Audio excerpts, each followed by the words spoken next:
एक substitute teacher ने एक स्टूडेंट का टेस्ट टेबल पर इतनी जोर से पटका कि उसकी पेंसिल तक उछल गई।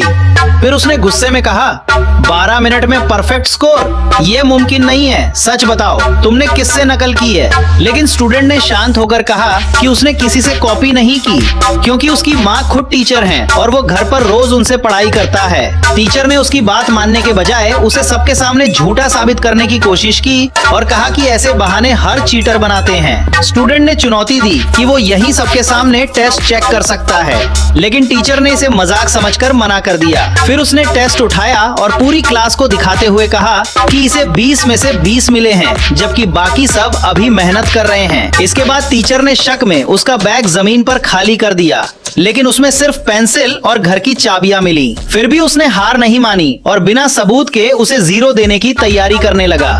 तभी क्लास का दरवाजा खुला और उसकी माँ अंदर आई, जो उस दिन वापस स्कूल ज्वाइन करने वाली थी। उन्होंने जमीन पर बिखरा सामान देखा और टीचर के हाथ से टेस्ट ले लिया। उन्होंने कहा, मेरा बेटा चीटिंग नहीं कर सकता, क्योंकि मैं ही इसकी असली टीचर हूँ और हम रोज घर पर यही चीजें पढ़ते हैं। पूरी क्लास हंसने लगी और टीचर चुप हो गया। माँ ने बेटे को गले लगाया और 20 में से 20 लाने पर गर्व जताया। लेकिन असली सच्चाई कुछ और थी, क्योंकि उस रात बेटे ने वही टेस्ट पहले ही देख लिया था जो उसकी माँ घर पर पढ़ा रही थी। माँ ने अनजाने में जिस चीटिंग का बचाव किया, उसका सच उन्हें पता ही नहीं था।